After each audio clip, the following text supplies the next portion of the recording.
प्यारे बच्चों, आप सभी का हमारे चैनल पे बहुत बहुत स्वागत है। उम्मीद करता हूँ कि स्वस्थ होंगे, मस्त होंगे और तैयारी बेहतरीन चल रही होगी। जितने भी विद्यार्थी 2025 बोर्ड परीक्षा में साइंस का पेपर देने वाले हैं, उनके लिए साइंस का एक लेटेस्ट वायरल मॉडल पेपर लेकर के आ चुके हैं। और बच्चों, इस वीडियो के माध्यम से मैं आप सभी को इस पूरे वायरल मॉडल पेपर का A to Z full solution provide करने वाला हूँ। इसलिए आप सभी से हम्बल रिक्वेस्ट है, इस पूरे वीडियो को शुरू से लेकर के एंड तक जरूर देख लेना। वीडियो को लाइक कर देना, शेयर कर देना, चैनल पर नए होंगे तो सब्सक्राइब कर देना। और एक बात दोस्तों, मैं दावा के साथ बोल सकता हूँ कि जो भी बच्चा ईमानदारी से इस पेपर को पूरा सोल्यूशन अंत तक देख लेता है, तो अब की बार साइंस वाले पेपर में 70 में 70 नंबर स्कोर कर जाएगा। इस बात की भी पूरी गारंटी है। तो आप सभी से कही रिक्वेस्ट है, वीडियो को अंत तक जरूर देखना है। बिल्कुल ऐसा ही आप सभी का 2025 का साइंस का पेपर आएगा। जैसे ही पेपर आपके हाथों में आता है, सबसे पहले करना क्या होगा, अपने एडमिट कार्ड से मैच करा करके अपने यहाँ पे रोल नंबर और अपना यहाँ पे नाम वगैरह फिलअप कर लेना। इस पूरे पेपर को सॉल्व करने के लिए आपके पास टोटल टाइमिंग होता है 3 घंटे 15 मिनट। 15 मिनट में पेपर को ध्यान से पढ़ना है और बाकी बचे 3 घंटे में पेपर को सॉल्व करना है।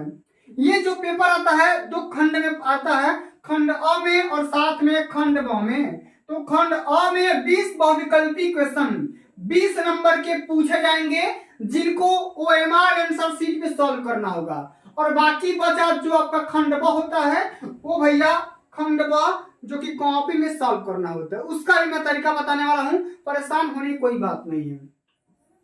आइए, हमारा सबसे पहला क्वेश्चन इसमें पूछा जा रहा है, कई बार ऑलरेडी पूछा भी जा चुका है कि शुद्ध जल का पीएच मान होता है, ठीक है ना। शुद्ध जल का पीएच मान कितना होता है बताना है, 0, 1, 7 या 14। तो आपको कई बार बता रखा हूं, जो शुद्ध जल होता है उसका पीएच मान 7 होता है। कितना होता है, 7 होता है। अब जब 7 से अधिक होगा, 7 से अधिक होगा तो कैसा होगा, क्षारीय हो जाएगा वो विलयन।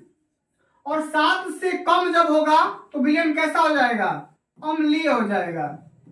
तो इस प्रकार से ग्राफ चलता है। आप सभी को इन सही बातों को ध्यान में भी रखना है। अम्लीय विलयन का पीएच मान 7 से कम होता है, क्षारीय विलयन का पीएच मान 7 से अधिक होता है, और उदासीन विलयन का पीएच मान 7 होता है। इस बात को हमेशा याद रखना है। तो आपका जो शुद्ध जल होता है वो है एक उदासीन विलयन भी होता है। तो इसलिए उदासीन विलयन का पीएच मान कितना हो जाएगा, 7 हो जाएगा। इस प्रकार से सारे क्वेश्चन को डिटेल में समझने का पूरा प्रयास करेंगे। आप लोग एंड तक जरूर देखते रहना। आइए, अगला हमारा क्वेश्चन बोल रहा है कि मनुष्य में लार ग्रंथियों की संख्या कितनी होती है। ऑप्शन दिया है 1 जोड़ी, 3 जोड़ी, 4 जोड़ी या 5 जोड़ी। तो हमारे अगर बॉडी की बात करेंगे तो हर इंसान के बॉडी में, यानी कि मानव में जो लार ग्रंथियां होती है उनकी संख्या 3 जोड़ी होती है। कितना, 3 जोड़ी। टोटल मिलाकर के 6 हो जाएगी। इस बात को हमेशा याद रखना, कई बार पेपर में आ चुका है, ठीक है। चलिए, अब अगला हमारा क्वेश्चन पूछा गया है, जरा ध्यान से समझिएगा। बोल रहा है कि जब श्वेत प्रकाश प्रिज्म में से गुजरता है तो सर्वाधिक विचलन किस रंग का होता है। सर्वाधिक मतलब सबसे ज्यादा विचलन किस कलर का होता है, आपको बताना है।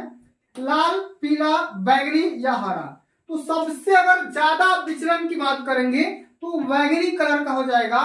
तीसरा ऑप्शन यहाँ पे बिल्कुल राइट आंसर हो जाएगा, ठीक है।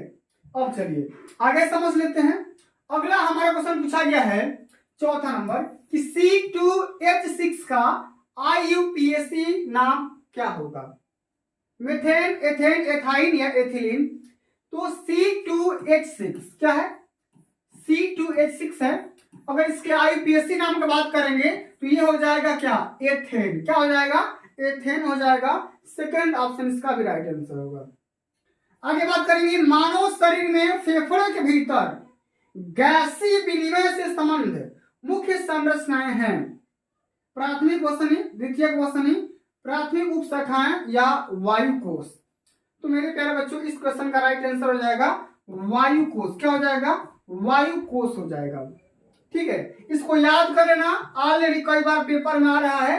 सारे क्वेश्चन को याद करना है, तभी जाकर के पूरे नंबर आएंगे। प्रतिरोध का मात्रक क्या होता है? कई बार ना जाने कितना बार पूछा जा चुका है। प्रतिरोध मतलब रेजिस्टेंस। तो रेजिस्टेंस की ये जो यूनिट होती है, मात्रक होता है, आपको बताने हैं। तो रेजिस्टेंस का मात्रक क्या होता है? ओम होता है। क्या होता है? ओम। और ओम का सिंबल क्या होता है? इस प्रकार से सिंबल होता है। ठीक है, तो इस बात को हमेशा याद रखना, कई बार पेपर में आ चुका है।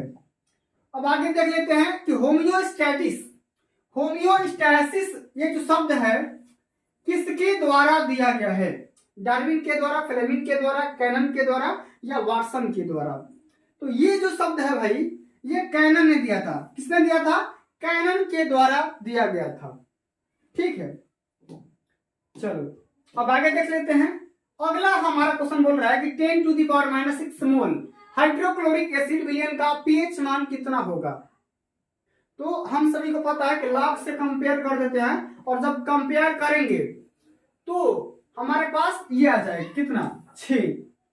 इसका पीएच मान कितना आ जाएगा? तो हाइड्रोक्लोरिक एसिड विलयन, ये जो विलयन है इतना मोल, इसका पीएच मान 6 आ जाएगा।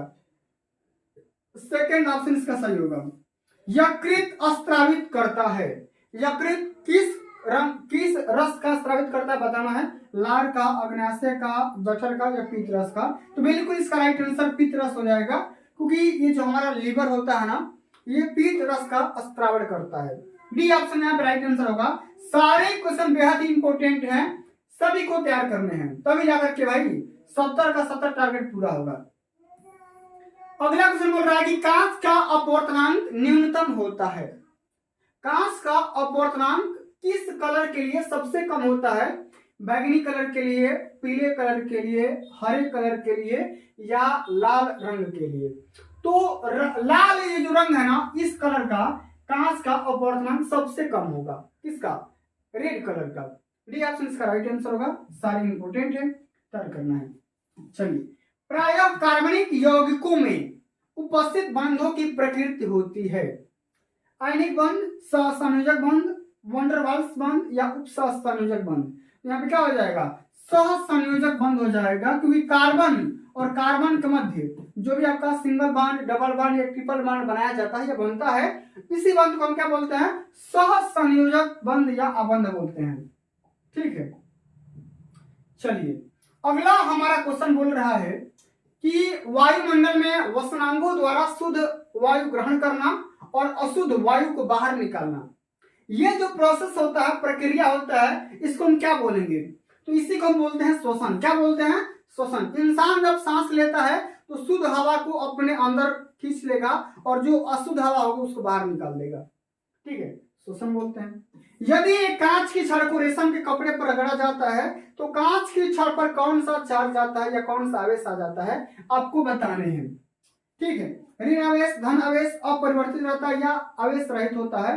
तो यदि कांच की छड़ को, ये दो प्रकार की छड़ है, यदि कांच की छड़ को रेशम के कपड़े पर अगर हम रगड़ेंगे, ठीक है ना, तो अगर कांच की छड़ की बात किया जाए, ये जो कांच का छड़ होगा, इस वाले छड़ पे पॉजिटिव चार्ज आएगा और इस वाले कपड़ा पे निगेटिव चार्ज आएगा। तो आपसे पूछा है कांच पे कौन सा आवेश आएगा, तो धन आवेश, मतलब क्या आ जाएगा? पॉजिटिव चार्ज आ जाएगा। ठीक है, चलिए अब आगे देख लेते हैं कि स्वपोषी पोषण के लिए आवश्यक होता है। स्वपोषी पोषण कहने का सेंस यहाँ पे है बच्चों कि ऐसे जीव जंतु जो अपना भोजन स्वयं तैयार करते हैं। तो जब भोजन के लिए हमें क्या चाहिए? हमें तो सबसे पहले चाहिए कार्बन डाइऑक्साइड, साथ में जल भी चाहिए। क्या चाहिए? जल भी चाहिए, क्लोरोफिल भी चाहिए और साथ में सूर्य की रोशनी भी चाहिए, प्रकाश भी चाहिए। तो ये सभी इसका राइट आंसर हो जाएगा। डी ऑप्शन इसका बिल्कुल यहाँ पे करेक्ट आंसर होगा। ठीक है, चलो अब आगे देख लेते हैं कि ऐसी कौन सी धातु है जिसका इस्तेमाल बल्ब के फिलामेंट तंतु बनाने में किया जाता है। तो ये जो बल्ब का फिलामेंट बना होता है, ये जो फिलामेंट बना होता है, ये टंगस्टन का बना होता है। डी ऑप्शन यहाँ बिल्कुल यहाँ पे राइट आंसर हो जाएगा। ठीक है ना, इस बात को हमेशा याद रखना। चलिए अब आगे देख लेते हैं। ट्रिप्सिन पाचन में सहायता प्रदान करता है। मतलब ट्रिप्सिन का काम क्या होता है? तो भाई ट्रिप्सिन का एक ही काम होता है, ये प्रोटीन का पाचन करता है। क्या करता है? ये प्रोटीन का पाचन करता है। सेकेंड ऑप्शन यहाँ पे बिल्कुल राइट आंसर होगा। चलिए अब आ गया यहाँ पे अपवर्तन के नियम के हिसाब से ये कौन सा यहाँ पे ऑप्शन सही है। अपवर्तन का द्वितीय नियम क्या होता है? जितना एंगल आई बनता है उतना ही एंगल आर बनता है। यही आपका अपवर्तन का सेकेंड नियम होता है। फर्स्ट नियम क्या होता है? अगर आपको पता है तो कमेंट में जरूर लिखना, ठीक है। चलो बताओ, आधुनिक आवर्त सारणी का वर्गीकरण का आधार क्या है? ये जो मॉडर्न पीरियोडिक टेबल आया है, मतलब इसके क्लासिफिकेशन का बेस क्या है? किस बेस पे ये अलग हुआ है आपको बताना है। परमाणु भार, परमाणु क्रमांक, संयोजकता या रासायनिक क्रियाशीलता। तो ये आप सभी का इसका क्लासिफिकेशन परमाणु क्रमांक के आधार पे किया जाता है। किसके? एटॉमिक नंबर पे। अगर किसी भी पदार्थ का, सॉरी अगर हम बात करें किसी भी अगर एलिमेंट का अगर एटॉमिक नंबर पता है तो कहीं ना कहीं हम उसके सारे गुण अवगुण, ठीक ना, पूरा चीज जानकारी इकट्ठा कर सकते हैं। अगला हमारा क्वेश्चन बोल रहा है निम्नलिखित में से कौन सी रुधिर कणिकाएं शरीर में आए हुए हानिकारक जीवाणुओं को नष्ट कर देती है? ठीक है ना, तो हानिकारक जीवाणुओं को नष्ट करने वाले एक ही रुधिर कणिका काम है, वो है WBC। क्या है? वो है WBC, व्हाइट ब्लड कॉर्पसल्स, मतलब कि श्वेत रुधिर कणिकाएं। क्या हो जाएगा? श्वेत रुधिर कणिकाएं। पहला ऑप्शन यहाँ पे बिल्कुल राइट आंसर होगा। अब आगे बात कर लेते हैं। अगला जो कि हमारा अंतिम नंबर क्वेश्चन पूछा गया है कि विद्युत बल्ब के चपड़े पर लगे टांके बने होते हैं, किस चीज का बना होता है? तो ऑब्वियसली बात है जिंक का बना होता है, जस्ते का बना होता है। ये जो आपका विद्युत बल्ब होता है, ठीक है ना, तो यहाँ पे ये बिजली का ये जो दो तार लगा होता है इसी को टांके बोलते हैं। ये जो टांका बना होता है ये किसका बना होता है? ये जिंक का बना होता है, जस्ते का बना होता है। यही बात आपसे पूछ रहा है, तो पहला ऑप्शन यहाँ पे बिल्कुल राइट आंसर होगा। अब चलिए यहाँ पे देखो खंडवा आ गया। खंडवा जो कि वर्णनात्मक प्रश्न है, तो ये सारे क्वेश्चन न्यूमेरिकल टाइप के हैं, इसको स्क्रीनशॉट कर सकते हैं।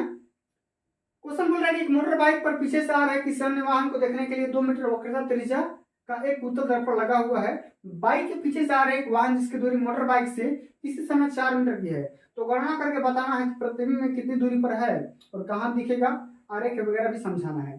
तो इस प्रकार से मैं एक अलग वीडियो बना दूंगा, ठीक ना, एक अलग से सेपरेट वीडियो के माध्यम से पूरा सोल्यूशन। इसी प्रकार से एक और भी क्वेश्चन है, आप ओम का नियम समझाना है, विद्युत मोटर को कार्यकारी सिद्धांत वगैरह समझाना है, या जनरेटर यहाँ पे देखो परिवर्ती विद्युत धारा का यहाँ पे जनरेटर का भी दिया गया है। तो सारे क्वेश्चन इंपोर्टेंट है।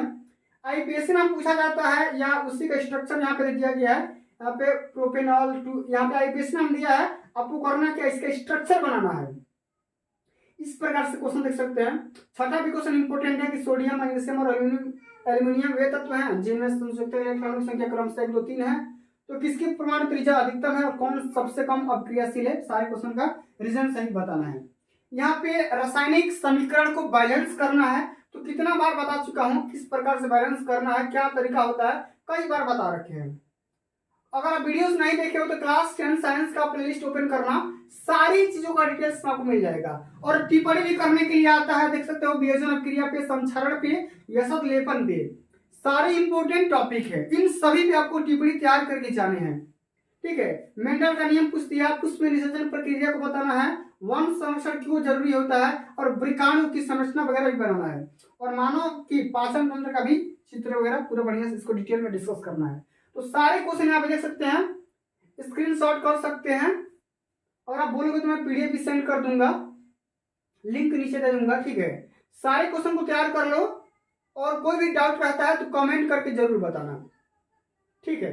तो प्यारे साथियों, आज के लिए बस इतना ही। अगर ये वीडियो आप सभी को अच्छी लगी होगी, हेल्पफुल लगी होगी, तो वीडियो को लाइक कर देना है, ज्यादा से ज्यादा इस वीडियो को शेयर करना है। अच्छा लगा होगा वीडियो, ठीक है ना, तो वीडियो पे कमेंट भी करना है, कमेंट करके बताना है कहाँ पे क्या दिक्कत आ रही है, सारी चीजों को डिटेल से समझा देंगे, ठीक है। चलिए तो मिलते हैं अगली वीडियो में, तब तक के लिए जय हिंद, जय भारत, वंदे मातरम।